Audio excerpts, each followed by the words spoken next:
E se o milagre que você tanto espera depender apenas da sua disposição em confiar e descansar em Deus? A nossa ansiedade não acelera os planos do Senhor, mas a nossa fé move o seu coração.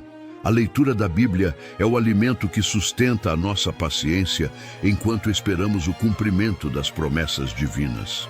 Nas Escrituras, encontramos o consolo de que o tempo de Deus é perfeito e a sua vontade é sempre boa, perfeita e agradável. Não desista agora. O Pai está trabalhando nos bastidores da sua vida. Se o cansaço bateu à sua porta, deixe que o Espírito Santo renove o seu vigor neste instante. Abra o seu coração, silencie as dúvidas e ouça a voz de Deus falando com você através desta leitura.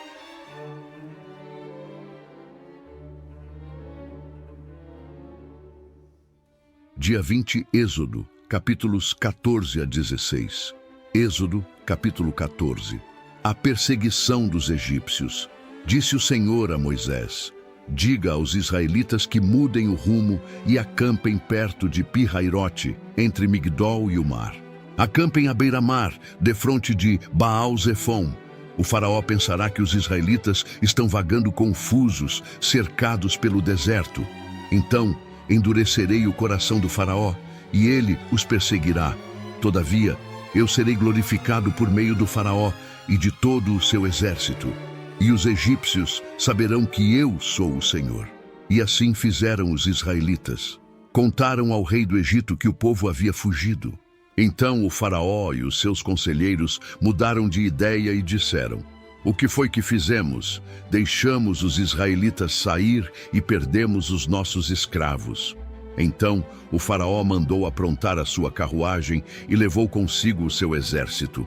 Levou todos os carros de guerra do Egito, inclusive 600 dos melhores desses carros, cada um com um oficial no comando. O Senhor endureceu o coração do faraó, rei do Egito, e este perseguiu os israelitas, que marchavam triunfantemente. Os egípcios, com todos os cavalos e carros de guerra do faraó, os cavaleiros e a infantaria, saíram em perseguição aos israelitas e os alcançaram quando estavam acampados à beira-mar, perto de Pi-Hairote, defronte de Baal-Zefon. Ao aproximar-se o faraó, os israelitas olharam e avistaram os egípcios que marchavam na direção deles, e aterrorizados, clamaram ao Senhor. Disseram a Moisés: foi por falta de túmulos no Egito que você nos trouxe para morrermos no deserto? O que você fez conosco, tirando-nos de lá? Já tínhamos dito a você no Egito: deixe-nos em paz, seremos escravos dos egípcios. Antes ser escravos dos egípcios do que morrer no deserto. Moisés respondeu ao povo: não tenham medo. Fiquem firmes e vejam o livramento que o Senhor trará hoje, porque vocês nunca mais verão os egípcios que hoje veem. O Senhor lutará por vocês, tão somente acalmem-se. A passagem pelo meio do mar. Disse então o Senhor a Moisés: por que você está clamando a mim? Diga aos israelitas que sigam avante. Erga a sua vara e estenda a mão sobre o mar, e as águas se dividirão para que os israelitas atravessem o mar em terra seca. Eu, porém, endurecerei o coração dos egípcios, e eles os perseguirão. E serei glorificado com a derrota do faraó e de todo o seu exército, com seus carros de guerra e seus cavaleiros. Os egípcios saberão que eu sou o Senhor, quando eu for glorificado com a derrota do faraó, com seus carros de guerra e seus cavaleiros. A seguir, o anjo de Deus, que ia à frente dos exércitos de Israel, retirou-se, colocando-se atrás deles. A coluna de nuvem também saiu da frente deles e se pôs atrás, entre os egípcios e os israelitas. A nuvem trouxe trevas para um e luz para o outro, de modo que os egípcios não puderam aproximar-se dos israelitas durante toda a noite. Então Moisés estendeu a mão sobre o mar, e o Senhor afastou o mar e o tornou em terra seca, com um forte vento oriental que soprou toda aquela noite. As águas se dividiram e os israelitas atravessaram pelo meio do mar em terra seca, tendo uma parede de água à direita e outra à esquerda. Os egípcios os perseguiram, e todos os cavalos, carros de guerra e cavaleiros do faraó foram atrás deles até o meio do mar. No fim da madrugada, do alto da coluna de fogo e de nuvem, o Senhor viu o exército dos egípcios e o pôs em confusão. Fez que as rodas dos seus carros começassem a soltar-se, de forma que tinham dificuldade em conduzi-los. E os egípcios gritaram: "Vamos fugir dos israelitas! O Senhor está lutando por eles contra o Egito."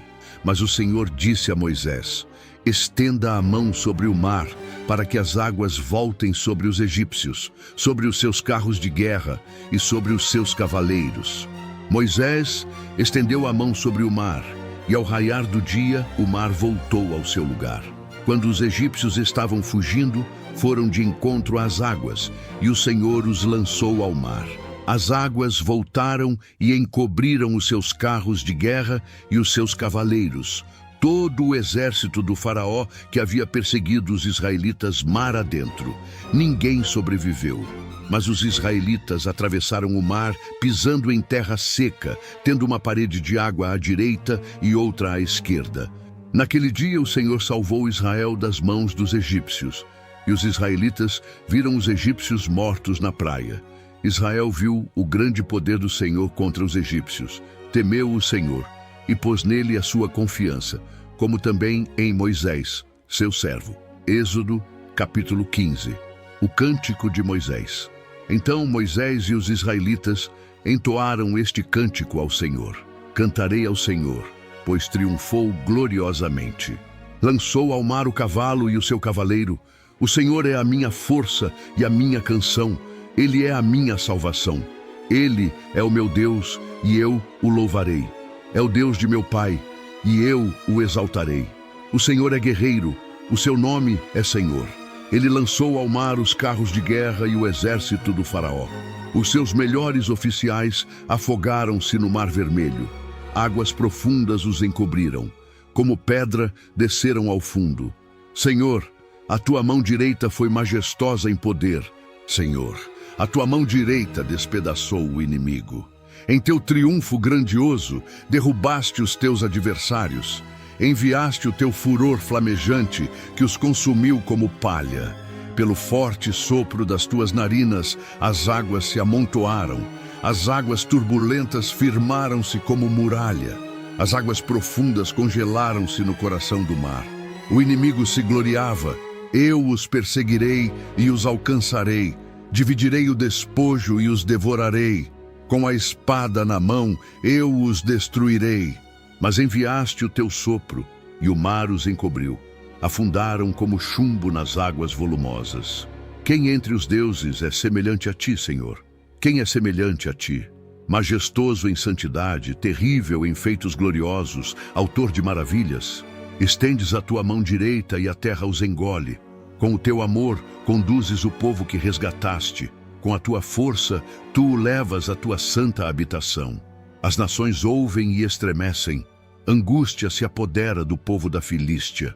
Os chefes de Edom ficam aterrorizados. Os poderosos de Moabe são tomados de tremor. O povo de Canaã esmorece. Terror e medo caem sobre eles. Pelo poder do teu braço, ficam paralisados como pedra. Até que passe o teu povo, ó Senhor, até que passe o povo que tu compraste. Tu o farás entrar e o plantarás no monte da tua herança, no lugar, ó Senhor, que fizeste para a tua habitação, no santuário, ó Senhor, que as tuas mãos estabeleceram. O Senhor reinará eternamente. Quando os cavalos, os carros de guerra e os cavaleiros do faraó entraram no mar, o Senhor fez que as águas do mar se voltassem sobre eles, mas os israelitas atravessaram o mar, pisando em terra seca.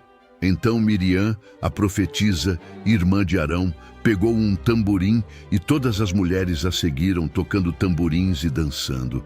E Miriam lhes respondia cantando: Cantem ao Senhor, pois triunfou gloriosamente.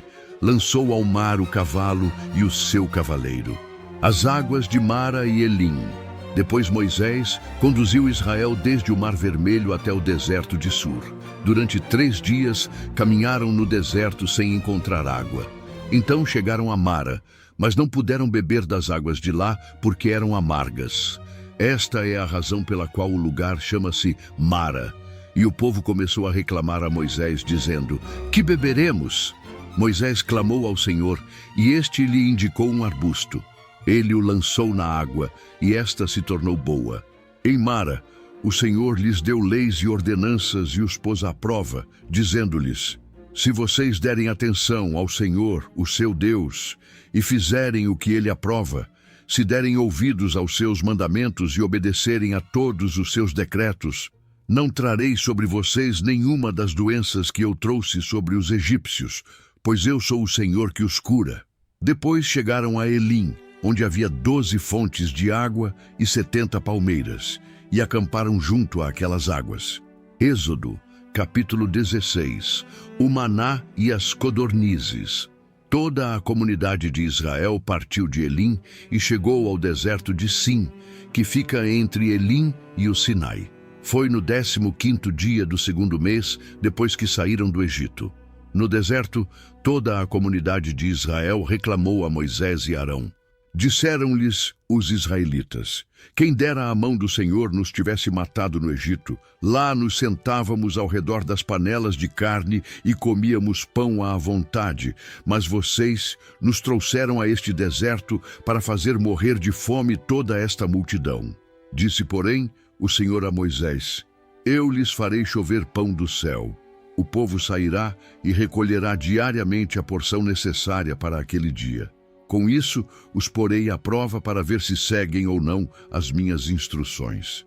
No 6º dia, trarão para ser preparado o dobro do que recolhem nos outros dias." Assim Moisés e Arão disseram a todos os israelitas: "Ao entardecer, vocês saberão que foi o Senhor quem os tirou do Egito, e amanhã cedo verão a glória do Senhor, porque o Senhor ouviu a queixa de vocês contra ele. Quem somos nós para que vocês reclamem a nós?" Disse ainda Moisés: "O Senhor dará a vocês carne para comer ao entardecer e pão à vontade pela manhã, porque ele ouviu as suas queixas contra ele. Quem somos nós? Vocês não estão reclamando de nós, mas do Senhor." Disse Moisés a Arão: "Diga a toda a comunidade de Israel que se apresente ao Senhor, pois ele ouviu as suas queixas." Enquanto Arão falava a toda a comunidade, todos olharam em direção ao deserto, e a glória do Senhor apareceu na nuvem. E o Senhor disse a Moisés: "Ouvi as queixas dos israelitas. Responda-lhes que ao pôr do sol vocês comerão carne, e ao amanhecer se fartarão de pão. Assim saberão que eu sou o Senhor, o seu Deus." No final da tarde, apareceram codornizes que cobriram o lugar onde estavam acampados. Ao amanhecer, havia uma camada de orvalho ao redor do acampamento. Disse-lhes Moisés: "Este é o pão que o Senhor deu a vocês para comer." Depois que o orvalho secou, flocos finos, semelhantes à geada, estavam sobre a superfície do deserto. Quando os israelitas viram aquilo, começaram a perguntar uns aos outros: "Que é isso?" Pois não sabiam do que se tratava. Assim, ordenou o Senhor: "Cada chefe de família recolha quanto precisar, um jarro para cada pessoa da sua tenda." Os israelitas fizeram como lhes fora dito. Alguns recolheram mais, outros menos. Quando mediram com o jarro, quem tinha recolhido muito não teve demais, e não faltou a quem tinha recolhido pouco. Cada um recolheu quanto precisava. "Ninguém deve guardar nada para a manhã seguinte", ordenou-lhes Moisés. Todavia, alguns deles não deram atenção a Moisés e guardaram um pouco até a manhã seguinte, mas aquilo criou bicho e começou a cheirar mal. Por isso, Moisés irou-se contra eles. Cada manhã, todos recolhiam quanto precisavam, pois, quando o sol esquentava, aquilo se derretia. No 6º dia, recolheram o dobro, 2 jarros para cada pessoa. E os líderes da comunidade foram contar isso a Moisés, que lhes explicou: "Foi isto que o Senhor ordenou. Amanhã será dia de descanso, sábado consagrado ao Senhor. assem e cozinhem o que quiserem. Guardem o que sobrar até a manhã seguinte. E eles o guardaram até a manhã seguinte, como Moisés tinha ordenado. E não cheirou mal, nem criou bicho. Comam-no hoje, disse Moisés, pois hoje é o sábado do Senhor. Hoje vocês não o encontrarão no terreno. Durante 6 dias vocês podem recolhê-lo, mas no 7º dia, o sábado, nada acharão. Apesar disso, alguns deles saíram no 7º dia para recolhê-lo, mas não encontraram nada. Então o Senhor disse a Moisés: até quando vocês se recusarão a obedecer aos meus mandamentos e às minhas instruções? Vejam que o Senhor deu o sábado a vocês. Por isso, no 6º dia, ele lhes envia pão para 2 dias. No 7º dia, fiquem todos onde estiverem. Ninguém deve sair. Então o povo descansou no 7º dia. O povo de Israel chamou maná àquele pão. Era branco como semente de coentro e tinha gosto de bolo de mel. Disse Moisés: o Senhor ordenou a vocês que recolham um jarro de maná e que o guardem para as futuras gerações, para que vejam o pão que lhes dei no deserto, quando os tirei do Egito. Então Moisés disse a Arão: ponha numa vasilha a medida de um jarro de maná e coloque-a diante do Senhor, para que seja conservado para as futuras gerações. Em obediência ao que o Senhor tinha ordenado a Moisés, Arão colocou o maná junto às tábuas da aliança, para ali ser guardado. Os israelitas comeram maná durante 40 anos, até chegarem a uma terra habitável. Comeram maná até chegarem às fronteiras de Canaã. O jarro é a 10ª parte de uma arroba.